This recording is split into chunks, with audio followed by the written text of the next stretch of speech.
C'est donc tout de suite Soir d'info, deuxième partie, reçoit Monsieur Massouran Souran, expert en aviation civile. Bonsoir Monsieur Souran. Bonsoir Madame Cissé. Merci d'avoir accepté l'invitation. Alors avec vous, nous allons revenir sur ces incidents notés dans le cadre du convoi des pèlerins vers la Mecque. Effectivement. Au banc des accusés, notre compagnie aérienne nationale qui n'arrive toujours pas à prendre son envol malgré les milliards investis, le management sans cesse renouvelé. Qu'est-ce qui explique selon vous cette situation?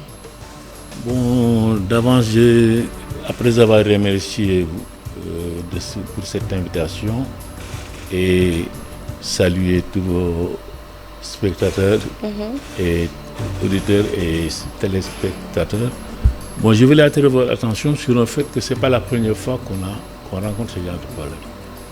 Et que je pense qu'on a intérêt à mieux encore soutenir la compagnie nationale.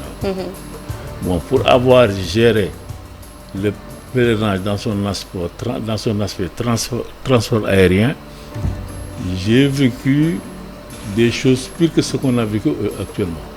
Parce que cette fois-ci, c'est des gens qui avaient pris l'argent des pèlerins et qui sont partis.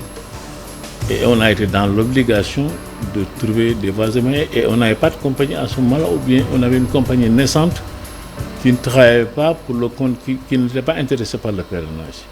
Donc il fallait chercher une autre compagnie, non seulement pour les transférer. Donc, ce qui fait que je suis d'accord avec le commissaire qui vient de passer concernant la présence de l'État dans l'organisation du pèlerinage. Certes, on peut mieux faire, autant pour organiser les privés, par exemple, leur demander d'avoir l'agrément IATA. Ça, c'est une obligation qui fait que vous prouvez aux Saoudiens que vous êtes un professionnel du secteur. Et non pas attendre le pèlerinage, faire un peu de trafic d'influence et avoir 15 pèlerins ou 20 pèlerins. Ça aussi, c'est ça qu'il faut éviter. Il faut plonger dans le professionnel. Dans le professionnalisme du Ouest. Alors, concernant Air Sénégal, moi je préfère la situation que nous vivons actuellement et essayer de demander aux gens de ne pas se décourager. On a une pavillon national et actuellement c'est quelque chose de très rare. Mais seulement on peut faire des ajustements toujours pour permettre à la compagnie de croître comme il le faut. Certes, on a eu effectivement des problèmes, mais n'oubliez pas qu'on a le Covid. La Covid-19 qui avait cloué tous les avions au sol. Je vois les compagnies aériennes parler d'un déficit pour une remise à flot de 84 milliards de dollars après la pandémie.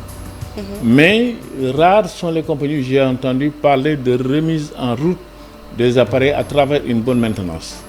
Et un avion qui est cloué au sol pendant un an, forcément peut laisser des séquelles. Donc, mettons ça dans le cadre des faits qui étaient prévisibles, mais aussi qu'on pensait imprévisibles. Alors, on va y aller au cas par cas. Air Sénégal, c'est sûr, doit être notre préférence nationale. Aujourd'hui, si nous en parlons, c'est en partie pour pouvoir régler justement tous ces problèmes que vit la compagnie, parce qu'aussi il faut pouvoir les pointer du doigt pour pouvoir les régler, et la compagnie est souvent au devant de l'actualité à cause justement de ces difficultés qu'il faut résoudre. Parlant justement de ces difficultés, il y a beaucoup de personnes qui pensent aujourd'hui que le management en est la cause. Est-ce que vous êtes d'avis que le problème d'Air Sénégal, c'est d'abord un problème de management? Je peux vous donner un exemple pour vous dire que je suis tout à fait d'accord avec votre affirmation. Quand on ouvre une ligne, mais encore faut-il savoir que renferme cette ligne. L'étude de marché et l'étude de ligne ne sont pas les mêmes. Mais nous, on a tendance à se limiter à l'étude de marché, qui est plus globale. Alors que la ligne suppose savoir quel type d'appareil que vous mettez là-dedans, sur cette ligne-là, savoir l'état du marché de cette ligne et savoir combien on peut avoir, ou bien en faisant des ajustements avec des appels, comment ça s'appelle, des tarifs, des billets d'appel. En ce moment-là, les tarifs d'appel, là, en ce moment-là, on pourrait au moins avoir une visibilité sur l'exploitation. Parce qu'après tout, la création d'une compagnie est une affaire commerciale. Mais si je vous entends bien, ça voudrait dire quoi? Que Air Sénégal est victime d'un délit d'ambition, qu'on a ouvert trop de lignes, trop de dessertes inopportunes au finish? Je constate seulement, on ouvre une ligne, on ferme une ligne. Ensuite, on vient réouvrir. Bon, ça pose problème. On est dans le cafouillage à la limite. Alors qu'en réalité, il suffisait seulement de faire de bonnes études de ligne sur toutes les destinations pour savoir sur où aller. Et aussi dans pour le éviter le pilotage à vue, comme ça on est dans le jargon. Bon, oui. Pas oui. Mais seulement toujours en dire que c'est un système vraiment qui repose sur des procédures et sur du réel. On ne peut pas tâtonner dans le cadre du management concernant une compagnie aérienne. Bon, en plus, j'ai entendu le DG dire pour le pèlerinage à la Mecque, on décolle en 20h, mais on part à 19h. Je crois que c'est une chaîne concurrente que j'ai entendu. Bon, ça aussi, c'est des affirmations à ne pas faire concernant une activité commerciale comme le transport aérien. Parce que d'habitude, on convoque les gens à 2h, H-2, et sur le pèlerinage, on les convoque H-6. Donc H-6, tu enlèves une heure, donc c'est H-5. Tout le monde n'est pas censé savoir que vous décollez à H-5. Donc c'est des choses qu'il faut vraiment remédier dans le cadre de la communication avec la clientèle. Mais toujours en effet que ce qu'on constate, une affaire commerciale qui chaque année demande à être renflouée par le biais de l'État, finira par tôt ou tard à cracher. C'est une bonne transition parce qu'on sait justement que c'est une compagnie qui traîne un très lourd passif, un passif qui aujourd'hui a fini par hypothéquer même le fonctionnement de la compagnie. Est-ce que vous pensez qu'il faudrait, par exemple, on est dans la recherche de solutions, ouvrir le capital aux étrangers, au secteur privé? Ça, c'est une possibilité, mais l'idéal serait de regrouper les assises du transport aérien. Autant on le fait pour la justice. On est à l'ère des assises là. L'ère des assises, mais il faut le faire pour le transport aérien. On a toutes les compétences en matière de ressources humaines. Est-ce qu'une fois vous aviez entendu ou bien on vous a raconté que Air Afrique avait fait un accident ou n'a pas fait d'accident? Parce qu'il tenait beaucoup sur l'aspect technique et la sécurité. Donc les problèmes de maintenance ne se posaient pas à Air Afrique. Air Afrique a fait le pèlerinage à la Mecque avec nous, en concurrence avec la Saoudia. Donc ce qui fait que il suffit seulement de recenser les gens qui sont là, qui ont travaillé à Air Afrique, Air Sénégal International, comment ça s'appelle, Sénégal Air, et comment ça s'appelle l'actuelle compagnie Air Sénégal. Donc si on rassemble toute l'expertise, ceux qui sont même partis à la retraite, les ramener pour qu'on discute sur le secteur, mais on aura des solutions. Première conséquence de ces errements d'Air Sénégal, c'est l'aéroport international de Diass, conçu pour devenir un hub aérien et qui risque finalement de voir son image dégradée avec ses défaillances dans les vols d'Air Sénégal. Non, mais je ne crois pas que la vocation de l'aéroport et celle de la compagnie, c'est différent. L'aéroport a vocation à être un hub, c'est presque un point de rencontre de presque toutes les compagnies et de repartir. Bon, si la compagnie peut, notre compagnie nationale, si elle peut contribuer à cela, bon, tant mieux.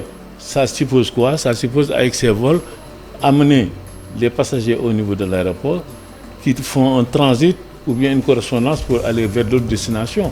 Donc c'est comme la Royal Air Maroc, la RAM. Bon, allez le matin à Casablanca, vous rencontrez presque tous les avions de la RAM qui viennent de partout pour amener les passagers qui repartent aussi.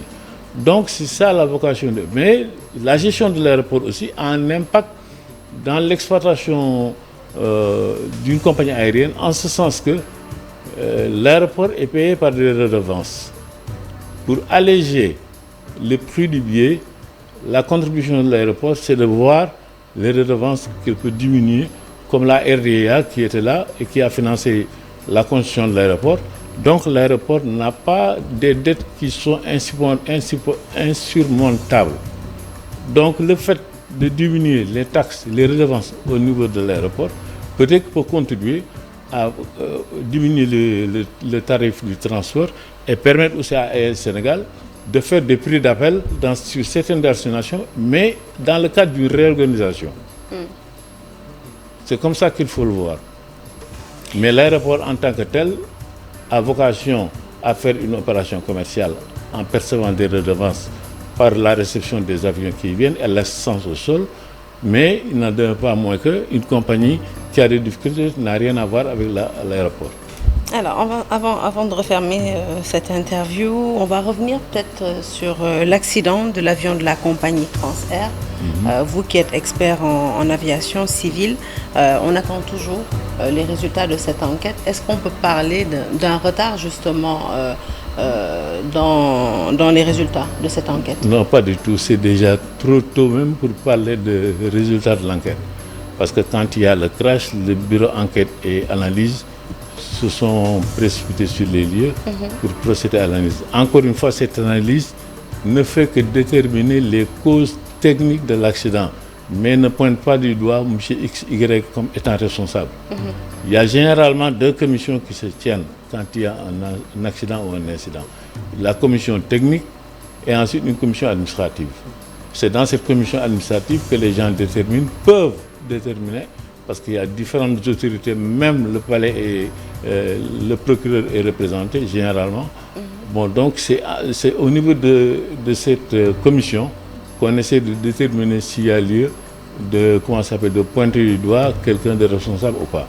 Mais l'étude qu'est en train de faire le bureau analyse et accident n'a pas vocation à pointer du doigt un responsable. C'est les causes techniques qui ont amené l'incident qui sont étudiées au niveau de ce rapport et de cette étude, quoi.